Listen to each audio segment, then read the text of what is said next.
দুটা জিনিস আমি বলি, কখনো আফসোস করবেন না।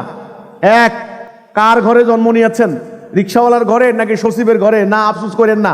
যার ঘরে জন্ম নেন কোনো ব্যাপার না। আপনার বাবা একজন রিক্সাওয়ালা, আপনার বাবা একজন মুসি মেতর, নো, বাবাকে আপনি বাবা হিসেবে, কারণ ওনার থেকে আপনি আসছেন। কার ঘরে জন্ম নিছেন এটা চিন্তা করবেন না। এক।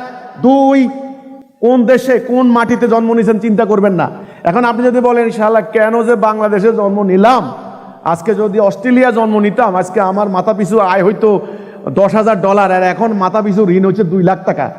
আমি যে কেন বাংলাদেশে জন্ম নিলাম, আল্লাহ আমারে কোথাও কি লেগে পাঠাইলা না। এই দুইটা জায়গায় আফসোস করবেন না। এক, কোন জায়গায় জন্ম নিলাম, কার ঘরে জন্ম নিলাম, নো, এটা আপনার হাত ছিল না।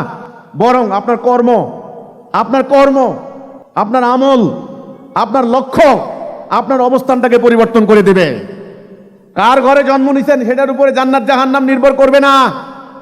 বহু রাজা, রাজার সন্তান, রাজরানী, রাজকন্যা জাহান্নাম যাবে, আর বহু দাস, দাসী, দাসের সন্তান, দাসেরই কন্যা জান্নাতের অসীম নিয়ামত রাজি ভোগ করবে।